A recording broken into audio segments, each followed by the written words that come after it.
Okay, good morning, 6th standard. Hope you all are safe and it's winter, so take care of yourself.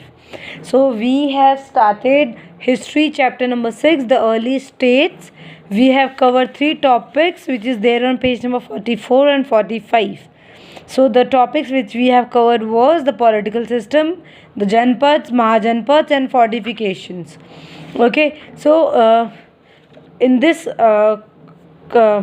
Topics we have covered कि जनपद क्या होते हैं, महाजनपद क्या होते हैं, डिफरेंट टाइप्स ऑफ महाजनपद कौन कौन से होते हैं, और जो किले बनाए गए थे वो किस पर्पज से बनाए गए थे, that we have covered. And one more topic which is there on page number 46, that is expansion of territories. That also I have explained you, and I have given you homework which you people have not sent it. So expansion of territories may means the king used to do a yagya that is called as Ashwamedha Yagya, in which they send a horse with the army, with the small army, and the areas which the horse covered that are included in the territory of the king whose the horse belong to. मतलब जिसका वो घोड़ा है, वो घोड़ा जहाँ जहाँ जाता रहेगा वो एरिया राजा के अंडर में आता जाएगा, और जहाँ उस घोड़े को किसी ने रोका, इट मीन्स उसको राजा से लड़ना पड़ेगा. Okay, so this we have covered. Now we are going to start with maintaining the armies, taxation, currency, growth of trade. So maintaining the armies मतलब जैसे आपने देखा होगा जब भी लड़ाई होती है तो लड़ाई में हमेशा एक आदमी नहीं लड़ता, बहुत सारे लोग होते जो उसके फेवर में होते, जो उसका सपोर्ट करते वो भी लड़ते हैं. सो राजा अकेले नहीं लड़ सकता, बिकॉज जब आप लड़ाई के मैदान में आते हो तो आपको बहुत सारे लोग की ज़रूरत पड़ती है जो आपके एरिया को बचा सके, है ना. फॉर एग्ज़ाम्पल जैसे आप अपने बहन से लड़ते हो, फॉर एग्ज़ाम्पल है ना, किसी एक चीज़ से भाई बहन के अपनी बहन से या फिर भाई से आप लड़ रहे हो कि मुझे ये चीज़ चाहिए, ठीक है. अब आपको पता है कि वो चीज़ आपकी नहीं है, तो आपको पता होना चाहिए कि आपको अपने फेवर में 2-3 लोग खड़े करने पड़ेंगे तभी वो चीज़ आपको मिलेगी.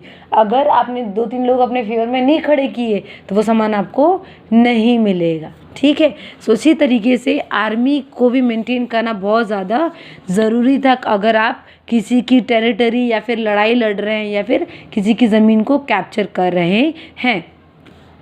और आर्मी की एक और ज़रूरत क्या थी, ताकि वो जितनी भी पॉपुलेशन है उस टेरिटरी में उसकी रक्षा भी कर सके, ये भी काम आर्मी का ही था. So maintaining army meant that they need to provide with food and arms. अब आर्मी खड़ी करनी इसका मतलब ये थोड़ी हमने लोग एम्प्लॉय कर लिए, चलो भाई आ रहे हो तुम्हें लड़ना और मरना है. तो आर्मी के लिए उनको खाना देना भी ज़रूरी है, क्योंकि अगर जो लोग आपके फेवर में खड़े हैं, जो आपके लिए लड़ना चाहते हैं सामने वाले से, तो ऑब्वियसली आपको उनको कुछ तो देना पड़ेगा जिससे वो आपसे खुश रहे और आपके लिए लड़े. सो आर्मी मेंटेन करने के लिए जो सबसे इम्पॉर्टेंट चीज़ था वो था उनको खाना देना और आर्म्स देना. आर्म्स मतलब लड़ाई के लिए बंदूक, भाले, तोप, ये सारी चीज़ें जो लड़ाई होती है तब यूज़ होती हैं. So this require the king to impose taxes on the public like a fee for their protection. अब राजा इतना पैसा कहाँ से लाए, क्योंकि आर्मी में बहुत सारे लोग होते हैं, तो मोर देन 1000 पीपल होते हैं. सो इतनी सारी आर्मी को वो खाना दे दे कैसे, तो वो क्या करते थे, पब्लिक जो थी, जो उनकी पॉपुलेशन है, उनसे वो क्या वसूलती थी, टैक्स, पैसे वसूलती थी. और जब वो पैसे मिलते थे राजा को, तो वो राजा क्या करते थे, अपनी आर्मी को अच्छी प्रॉपर आर्मी में लगा देती थी, मतलब उसको और अच्छा और बेहतर बनाने में यूज़ करती थी उस पैसों से. So there were many other expenditures on the state like making forts, roads, streets, etc., which also had to be funded, and therefore there was a need to start a system of tax collection. Now tax की ज़रूरत हमको क्यों पड़ी, क्योंकि अगर आप चाहते हो कि आपके जो लोग हैं आपसे खुश रहें और आपको ही राजा बनाए, तो ज़रूरी है कि आप उनका बेनिफिट सोचें, है ना. जैसे हमारे मोदी जी हैं, अगर वो हमारे लिए काम नहीं करेंगे तो क्या हम लोग उनको वोट देंगे, क्या नहीं देंगे. सो दैट इज़ वाई एक आर्मी मेंटेन करना तो था ही, साथ में लोगों के लिए किले बनवाना ताकि वो अपने लोगों को सुरक्षित रख सके, रोड बनवाना, स्ट्रीट्स बनवाना ताकि लोग अपने आप को उस एरिया में अच्छा फील करें, यहाँ की राजा हमारे लिए कुछ कर रहा है तो हम वहाँ पे रहेंगे. सो लोगों को अपने साथ रखना बहुत बड़ी बात होती है. सो उसके लिए राजा को क्या करना पड़ा, टैक्स का कलेक्शन शुरू करना पड़ा, जो हमारा नेक्स्ट टॉपिक है टैक्सेशन। टैक्सेशन मतलब होता है पैसे। अब पेरेंट्स से पूछना जिनकी 1 लाख से ज़्यादा तनख्वाह है, 1 या 2 लाख, उनको कुछ पैसे टैक्स देने पड़ते हैं। जैसे सरकार जो नए नए रोड्स बनाते, हॉस्पिटल्स बन रहे हैं, स्कूल्स बन रहे हैं, वो कैसे बन रहे हैं? जो पैसे वो हम लोगों से लेते हैं as in a form of tax, उन्हीं पैसों से वो हमारे देश का विकास भी कर रहे हैं। सो टैक्सेशन में how they have collected the tax. First, the farmers were required to pay 1/6 of the agriculture produce as a tax. पैसे कैसे आते थे? पहला, जो किसान है, किसान को 1/6 जो क्रॉप्स निकलते थे वो किसको एज अ टैक्स पे करना पड़ता था। जैसे कि ये मेरे पास मुझे 1/6 पे करना है, ठीक है, तो मेरे पास अगर बहुत सारी प्रोडक्शन हुई है, बहुत सारे फसल उगे हैं, तो जब मैं उसको बेच के जो भी मुझे पैसा मिलेगा उसका 1/6 पैसा मैं किसको दे दूँगी?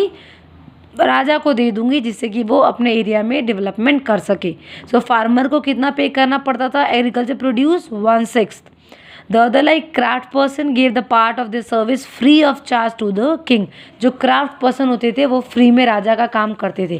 क्राफ्ट पर्सन कौन होते? वो लोग होते हैं जो तलवार बनाते हैं, जो भाले बनाते हैं, जो एरोज बनाते हैं, तो वो लोग राजा का काम फ्री में कर देते थे, वो कोई पैसा उससे नहीं लेते थे। This means the person use to work for the king free of charge for a fix number of days in a month. इससे वो लोग क्या करते थे? उनको टैक्स भी नहीं देना पड़ता था, और कुछ टाइम पीरियड के लिए एक राजा फिक्स कर देता था कि ओके, अगर आप इतना पैसा नहीं दे सकते तो आप मेरे पास इतने पीरियड के लिए इतना काम करो, तो मैं आपको से कोई भी पैसे नहीं लूँगा। तो क्राफ्ट पर्सन राजा के लिए काम करते थे इतने एक टाइम पीरियड के लिए, और उसके पैसे वो नहीं देते थे। Third, similarly, the herders and the hunters used to provide a portion of their produce as tax. This contribute as food for the armies. जो herders और hunters थे, वो जितना भी खाना वो इकट्ठा करते थे, उसका वो कुछ परसेंटेज राजा को देते थे, जिससे कि राजा अपने आर्मी वाले जितने भी लोग हैं उनको वो खाना दे सके। And the last point is the traders also paid a portion of their income from the trade as a tax.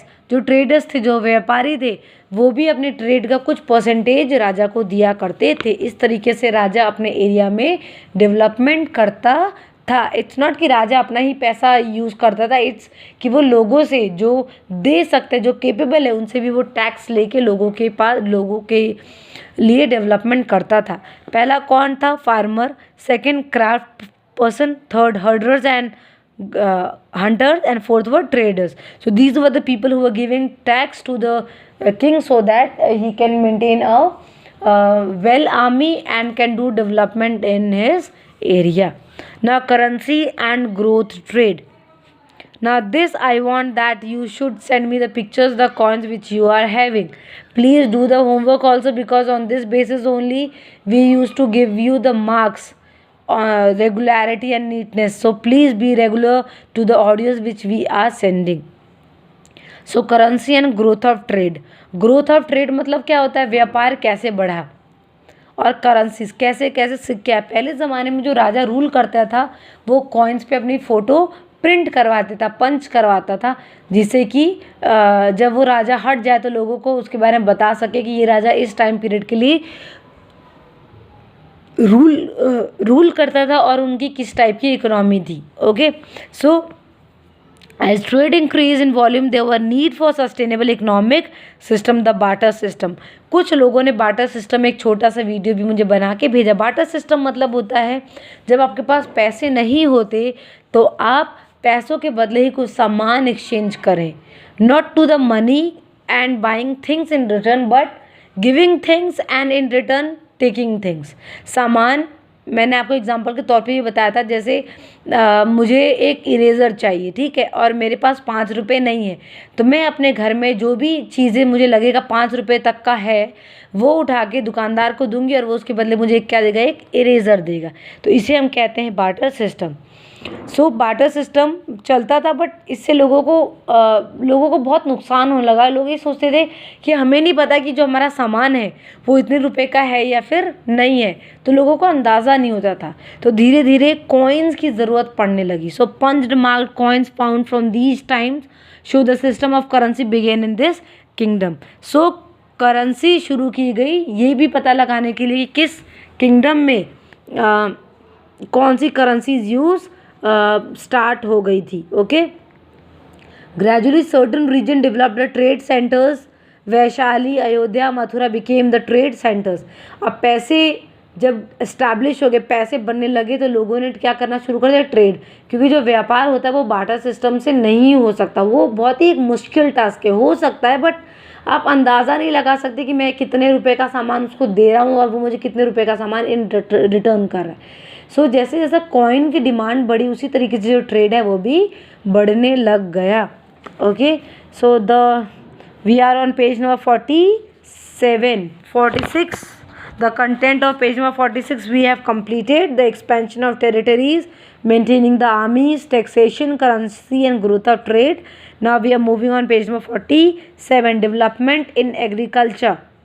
Okay, so development in agriculture has also a major development at that time, because farming में बहुत सारे changes हो गए थे। जो किसान हैं उनको earlier what they were doing, they were Hunter and gathers. अगर आप चैप्टर 1 पढ़ेंगे तो आपने देखा होगा कि पहले वो क्या करते थे, पहले वो मारते थे और कच्चा खाते थे। फिर सेकंड चैप्टर में पढ़ा कि फायर की डिस्कवरी होगी तो वो खाना पका के खाने लगे। फिर थर्ड चैप्टर में आपने पढ़ा कि फार्मिंग में वो वीट राइस उगाने लगे, उनको फार्मिंग आने लगी। पहले वो फार्मिंग नहीं करते थे। फिर थर्ड चैप्टर में आपने फार्मिंग पढ़ी। फिर फोर्थ चैप्टर में आपने किस तरीके से जो सोसाइटी वो डिवाइड हुई वो आपने पढ़ा। फिर फिफ्थ चैप्टर में, इस तरीके से सारे चैप्टर्स एक से एक रिलेटेड हैं। धीरे धीरे डेवलपमेंट सब में हुई है। सो एग्रीकल्चर में डेवलपमेंट हुआ, वो आयरन इम्प्लीमेंट यूज़ करना शुरू हो गए थे। आयरन इम्प्लीमेंट्स क्या होते हैं, लोहे के बने हुए सामान वो यूज़ करने लगे। जैसे ट्रैक्टर है, आप देखोगे ट्रैक्टर में पीछे से वो कुछ लोहे के लगे तो जिससे हम क्या करते हैं, वो ज़मीन खोदने के काम आता है। वो किसके बने होते, लोहे के बने होते। सो आयरन यूज़ होने लगे और आयरन से बहुत सारी चीज़ें जो फार्मिंग में यूज़ होती है, टूल्स, वो भी बनने शुरू हो गए। This help to plough the land with dense clay soil better than wooden ploughs. ना जो आयरन के जितने भी प्लोग शेयर बनते थे, मतलब हल जो बनते थे, वो बहुत ही अच्छे थे as compare to the wooden plough which they were using earlier, जिससे कि ज़मीन आराम से खुद जाती थी। बट वुडन से बहुत मेहनत लगती थी, लोहे से वो इजीली खुद जाती थी। कौन सी, क्ले सॉइल। सेकेंड चेंज क्या था फार्मिंग में, ये था कि techniques of growing paddy saplings at one place and then transplanting it into another fields. ये बहुत बड़ा डेवलपमेंट है ना, क्रॉप्स को चेंज करना। फॉर एग्जांपल पैडी क्रॉप्स हमने कहाँ पे उगाया, जहाँ पे बहुत ज़्यादा पानी, वहाँ पे उगाया। फिर उसको वहाँ से ट्रांसफ़र करके जब वो थोड़ा सा उग गया तो उसको वहाँ से उखाड़ के ऐसी जगह पे लगाना जहाँ पे उसको पानी लगे, बट उतना ज़्यादा नहीं जितना ग्रोथ के वक्त लगता है। तो transplantation of crops were also started in agriculture. That was a development.